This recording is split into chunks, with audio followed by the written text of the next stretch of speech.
First ever factory outlet Mukunda jewellery వారి Jubilee hills branch త్వరలో ప్రారంభోత్సవ కానుకగా ఎన్నో ఆఫర్లు. జమిలీ ఎన్నికలు జరిగేటువంటి అవకాశం ఉంది. మేబీ ఎర్లీ టు డిస్కస్ అయ్యుండొచ్చు. బట్ ఈ టాపిక్ బాగా వినిపిస్తుంది. జమిలీ ఎన్నికలు జరిగేటువంటి అవకాశం ఉంది అనేసి. అంటే ఆంధ్రప్రదేశ్‌లో కూడా అలా జరిగేటువంటి అవకాశం ఏమన్నా ఉందా? అంటే జమిలీ ఎన్నికలు జరగాలంటే ఆ! 2/3 స్టేట్స్ ఒప్పుకోవాలి. అవును. అదే 50% వరకు. 2/3 పార్లమెంట్ ఒప్పుకోవాలి. హ్మ్. అప్పుడు గాని పోలేరు. దీనిలో ప్రాబ్లమ్ ఏమొస్తుందంటే హ్మ్. ఇప్పుడు నిన్నగాక మనం బీహార్ ఎన్నికలు జరిగినాయి. ఆ గవర్నమెంట్ రద్దు చేయాలి అప్పుడు జమిలీ ఎన్నికలు. కొన్ని లైఫ్ ఉండే గవర్నమెంట్ ఉంటాయి. కొన్ని లైఫ్ లేనివి ఉంటాయి. హ్మ్. వాటికి ఉపయోగపడుతుంది. కానీ లైఫ్ ఉండే స్టేట్స్ ఎందుకు ఒప్పుకుంటారు? నిన్నగా మన ఎన్నికలు జరిగితే. అవును. కాబట్టి ఇది అందరూ యూనిఫామ్ లేదు ఇది. రెండోది ఫెడరల్ స్టేట్ ఇది.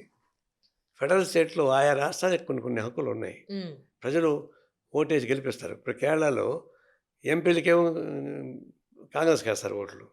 స్టేట్‌కి వచ్చాక కమ్యూనిస్ట్‌కేస్తారు ఓట్లు. హ్మ్. హ్మ్. అంటే జనానికి తెలుసు వీడు స్టేట్‌లో బాగా పనిచేస్తాడు.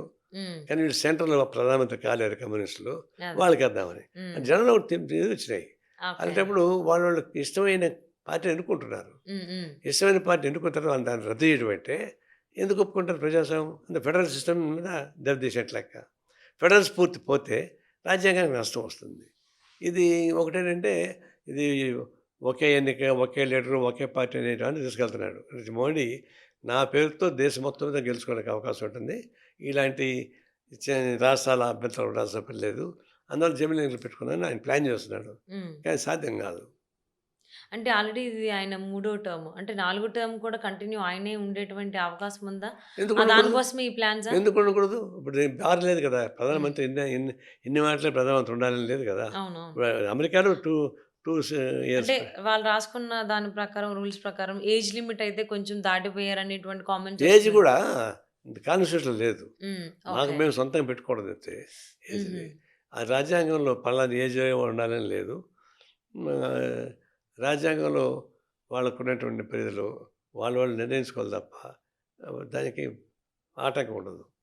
సో, ఆ రకంగా చూసుకుంటే ఏ రాష్ట్రం కూడా కొంచెం జమిలీ ఎన్నికలకైతే యాక్సెప్ట్ చేసేటువంటి అంటే అవకాశాలైతే. బీజేపీకి అనుకూలంగా ఉన్న రాష్ట్రాలు కొన్ని ఉంటాయి. హ్మ్. వాళ్ళు ఒప్పుకోవడానికి అవకాశం ఉన్నా, ఆ ఆ! జనం ఒప్పుకోవడం లేదు. హ్మ్. హ్మ్. అందువల్ల ఇబ్బంది పడుతున్నారు వాళ్ళు. ఓకే. అంటే మోస్ట్‌లీ జరగకపోవచ్చనే అనుకోవాలంటారా? జరిగే సాధ్యం కాదు. హ్మ్. జరిగే సాధ్యం కాదని ఇంకా ఆయన అబ్నార్మల్‌గా ప్రెసిడెంట్ రూల్ పెట్టి, మొత్తం అన్నిటిని రద్దు చేసి, అంత హ్మ్. అంత ఎక్స్‌ట్రీమ్ లైన్‌కి పోవాల.